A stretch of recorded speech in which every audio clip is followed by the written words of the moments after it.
You know, in the AI world, there's this idea that everyone just kind of accepts as fact. It goes something like this. When you're training a large language model, you've basically got two choices.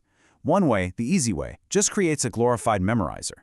But the other way, the really complex one, that's the real learner, the one that can actually think for itself. But what if that whole idea is just wrong? Well, new research is suggesting it might be, and the answer could totally change how we build AI. Let's get into it. Have you ever seen this happen? You've got an AI model that seems like a genius, but then you tweak the instructions just a tiny bit, and suddenly it's completely useless.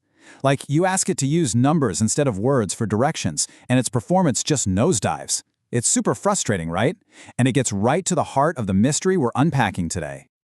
For the people actually building these AIs, this is a huge deal. It's a real fork in the road, and the path you choose affects everything. These too many ways of teaching a model are just fundamentally different, and each one comes with its own set of promises and, of course, its own set of problems. So, on one hand, you've got supervised fine-tuning, or SFT for short. Think of this like teaching by imitation. You just show the AI a ton of correct examples, and its job is to copy them. It's basically like memorizing a recipe. It's pretty simple, it's stable, and it's way cheaper. On the other hand, you've got reinforcement learning, or RL. This is more like learning the deep principles of cooking through trial and error. It's way more complex, it can be really unstable, and it costs an absolute fortune in computer time. But the dream is that it creates a model that can handle any new situation you throw at it. And this right here from the paper we're looking at perfectly sums up the belief we're putting under the microscope. The common wisdom is crystal clear. SFT memorizes, RL generalizes. One is a parrot, the other is a genuine problem solver. And this one idea has shaped so much of the work happening in AI. But is that the whole story? So, to find out, a group of researchers decided to ask, hey, is this actually true? They set up some really clever challenges, using things like the Sokoban puzzle, which is all about planning, and the General Points card game, which tests reasoning. The plan was simple. Train models using plain old SFT and see if it really was just a parrot. All right, first up, the baseline test. When they gave the SFT-trained models the exact kind of Sokoban puzzle they'd seen during training, they crushed it. I mean, success rate's well over 90%. So this confirms what everyone thought. When it comes to just copying what it's been shown, SFT is an A+ student, for sure. But then came the twist. The researchers made one tiny, simple change. Instead of the words up, down, left, right, they told the AI to use numbers 1, 2, 3, and 4. And what happened? Performance completely cratered, down to 0. A big, fat 0. This perfectly shows the problem, and honestly, it seems to prove the myth right. The model didn't learn how to solve the puzzle, it just memorized the words that went with the solution. Now, this is the point where most people would just stop, right? They throw up their hands and say, see, RL is the only way.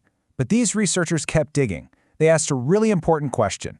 Was the SFT method really the thing that failed, or was something else going on? Could the real problem be the data?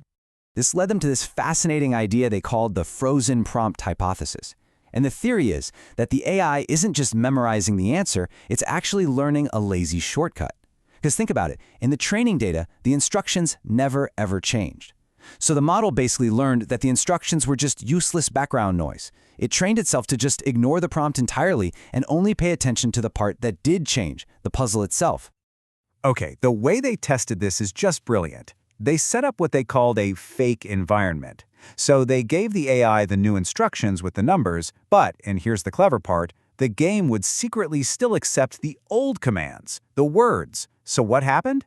The AI passed with flying colors, over 90% success. It was completely ignoring the new number instructions and just kept right on using the old words it had memorized. This was the smoking gun. The problem wasn't that SFT is dumb. It was that the training data had taught it a really bad habit. And once you realize the real problem isn't the algorithm, but the data, well, the solution becomes surprisingly simple. They didn't need some fancy new training method, they just needed better stuff to train on. And their first fix is a perfect example of that. So, their first solution, prompt diversity. It's a simple idea, but it's so powerful. Instead of always using up, down, left, right, they just started mixing it up during training. Sometimes it was numbers, sometimes it was letters, you name it. This one change forced the model to stop being lazy. It had to actually read and understand the instructions every single time. It's like teaching a kid from 5 different textbooks instead of just one. They learn the actual concept, not just the words on a single page. And would you look at these results? It's just staggering. Remember that standard SFT model that was scoring 0%? Well, now, after being trained with prompt diversity, it's hitting around 90% on both the number instructions and the letter instructions. Just by changing the data, the problem was completely solved. SFT wasn't a god learner, it was just a bored one. Okay, so this is a huge step. The AI can now actually follow directions. But that's really only half the battle. The bigger, and you could argue much harder question, is can it handle problems that are fundamentally more difficult than anything it saw during its training? So to tackle this next challenge, the researchers brought in another data-focused trick, chain of thought supervision, or COT. The idea here is also pretty simple, but it's so effective. Instead of just showing the AI a problem and then the final answer, you also show it the step-by-step thinking to get there. It is exactly like when your math teacher made you show your work. You're not just teaching the what, you're teaching the how.